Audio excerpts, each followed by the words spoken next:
Bienvenue sur Africa 24 dans cette nouvelle édition du QG Weekend. Au sommaire de l'actualité, l'armée nigériane a libéré plus de 160 otages de Boko Haram, ce qui fait un total de près de 500 personnes libérées depuis le 28 avril. Les facteurs de ce succès expliqués dans ce journal. Soupçon de viol d'enfants dans le camp de réfugiés de Mpoko en Centrafrique. Un rapport fait état d'abus sexuels sur des mineurs centrafricains entre 2013 et 2014 par des soldats de la mission Sangaris. Le réchauffement climatique, un phénomène qui inquiète de plus en plus les professionnels de l'environnement. Nous verrons quels sont les enjeux climatiques de la Guinée équatoriale dans ce journal. Mais avant de développer ces titres, résultats provisoires des élections législatives au Bénin. Selon la commission électorale, la majorité, l'Alliance des forces Kori pour un Bénin émergent, les FCBE, soutenus par le président Boni Yayi, arrive en première position mais n'aura pas de majorité à l'Assemblée. Elle aurait obtenu 32 sièges probables. Suit ensuite le premier parti d'opposition, l'Union fait la nation, avec 15 députés. Puis le Parti du renouveau démocratique avec 10 élus et l'Alliance RB-RP avec 7 élus. Les 19 autres sièges sont éparpillés entre 6 autres formations. Nigeria, l'armée libère 160 otages de Boko Haram. Femmes et enfants ont pu être délivrés lors d'une opération contre les islamistes et ce, 2 jours après la libération d'un autre groupe de 300 captives dans la même zone. Les explications d'Ibrahim Ndiaye.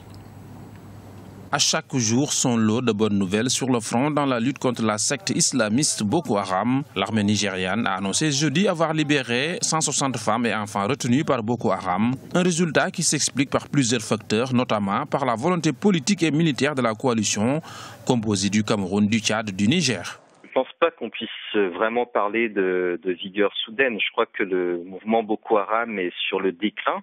Il y a eu un certain nombre d'attaques et de frappes qui ont montré que le mouvement était beaucoup plus en train de se replier vers le Niger, qui est sans doute le maillon faible dans la région, c'est le Niger. Donc on sent que les efforts de l'armée nigériane, en premier lieu, également de l'armée tchadienne et camerounaise, font que Boko Haram n'a plus actuellement les moyens de peser réellement. Donc on voit effectivement un démantèlement de l'organisation. Les villes sont progressivement reprises, même s'il y a de temps en temps des étincelles. Malgré la transition démocratique, la 7e division de l'armée nigériane mène depuis le 28 avril une offensive militaire contre Boko Haram. Un résultat qui est aussi celui du président sortant, Goodluck Jonathan. Ce qui est aussi intéressant, c'est de voir que depuis que le président Buhari est élu, on entend beaucoup moins parler de Boko Haram. Et l'objectif de Boko Haram était le départ de Goodluck Jonathan. Donc, d'une certaine manière, ils ont atteint leur objectif. Maintenant, il ne faut pas oublier que jusqu'au 29 mai, les actions de l'armée nigériane sont celles qui sont menées par Goodluck Jonathan. C'est actuellement le président en exercice jusqu'au 29 mai. Donc je pense qu'il faut quand même mettre à son crédit les dernières victoires de l'armée nigériane, même si, encore une fois, la bataille et la guerre est loin d'être terminée, je pense. Au total, près de 500 personnes enlevées par la nébuleuse islamiste ont ainsi été libérées depuis le 28 avril 2015. Et ajoutons que ce vendredi, les autorités nigérianes ont annoncé la libération de 234 autres femmes et enfants otages de Boko Haram dans leur sanctuaire du nord-est du pays. Ces otages ont été libérés ce jeudi dans les zones de Kawiri et Kondunga de la forêt de Sambisa. Suite de l'affaire Chebeya en République démocratique du Congo, les poursuites à l'encontre des 3 prévenus en fuite sont suspendues tant que ces derniers n'auront pas formellement fait appel de leur condamnation. Une semaine après la reprise du procès en appel des assassins présumés du défenseur des droits de l'homme Floribert Chebeya et de son chauffeur Fidel Bazana, la haute cour militaire continue de juger les 5 prévenus détenus à Kinshasa. Que s'est-il passé au sein du camp de réfugiés de Mpoko en Centrafrique?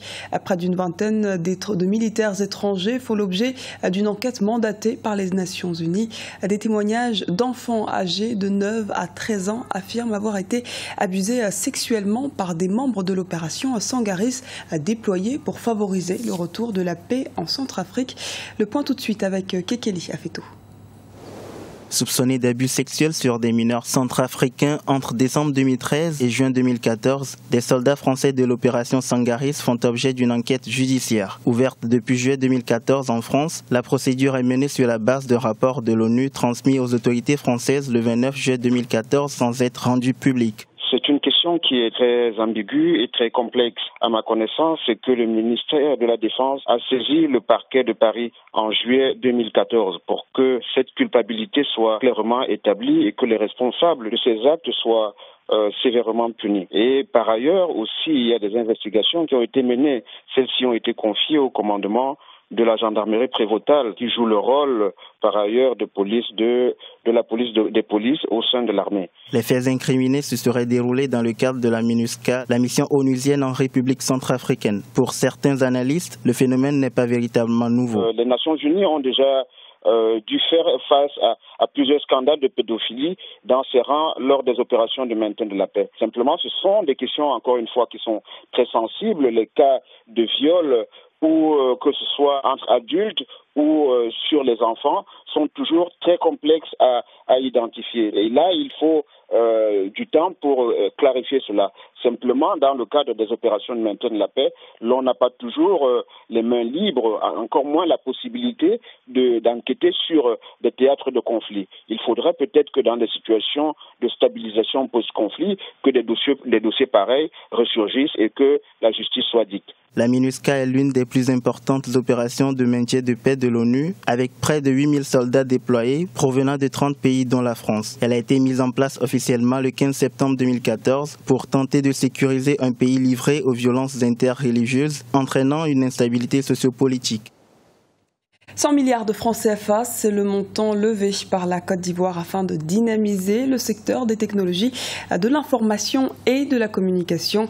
Il s'agira notamment de financer l'installation de 7000 km de fibres optiques, la construction de plus de 5000 cybercentres ruraux et l'opération Un Ivoirien, un ordinateur qui ambitionne de distribuer 500 000 appareils à travers le pays.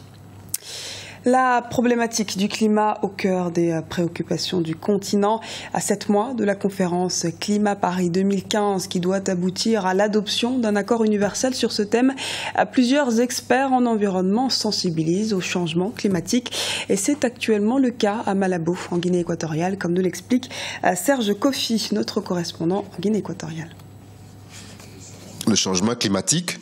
Quel enjeu en Guinée équatoriale? Comme la plupart des pays africains, ce pays subit les conséquences du changement climatique. S'il est vrai que l'Afrique contribue très peu à l'émission des gaz à effet de serre, son économie et son agriculture sont affectées.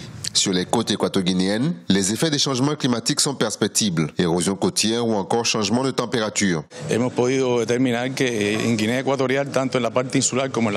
avons pu déterminer qu'en Guinée équatoriale, tant dans la partie insulaire que la partie continentale, on observe une augmentation significative de la température, principalement la température minimale. En ce qui concerne les précipitations aussi, on note différents comportements. Par exemple, dans la région insulaire, précisément sur l'île de Bioko, on observe une diminution des précipitations annuelles et le contraire sur la partie insulaire. Se observa una disminución de las precipitaciones anuales, pero se observa un ligero incremento en los días con lluvia.